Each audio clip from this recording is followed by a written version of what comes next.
Неужели все такие робкие? Да, стоите там, как неродные. В любое другое время, особенно вечером, такой окрик большого человека показался бы угрожающим. Но не в этот раз. Представляя свое новое детище, русский футгольф, Николай Валуев был добродушен, с удовольствием общался с молодежью, позировал для фото. А затем уже практически легенда мирового бокса перешел к правилам. 4 лунки, 2 полноценных круга или попытки, общая протяженность поля 266 метров. У каждого игрока есть свой мяч, за этим следит специальный судья. Он подсчитывает удары.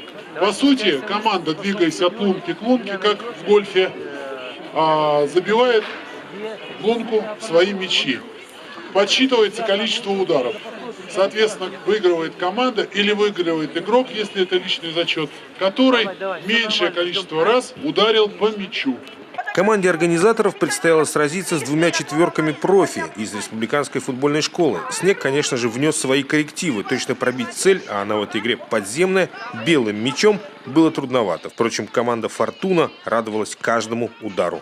Сложность в том, в конце сложности. Сначала нужно перенаправить ближе к лунке, а в конце уже нужно попасть в лунку. Вот это сложность. Попасть очень сложно. Мяч скользит слишком сильно.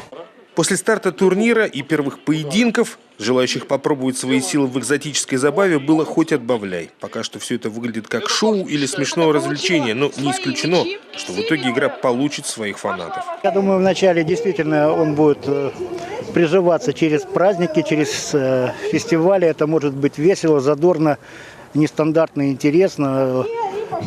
Всем возрастам покорно. Команды могут быть смешанные. Вот, наверное, на первом этапе все-таки это праздники и фестивали. Спортивная составляющая в футгольфе пока, конечно, на втором плане. Игра азартна, но и правила, и размер площадки, похоже, требуют уточнения. Поэтому, возможно, этот спортивный тяни-толкай и приживется в республике. Максим Васильев, Василий Янин, телеканал Юрган, Сыктывкар.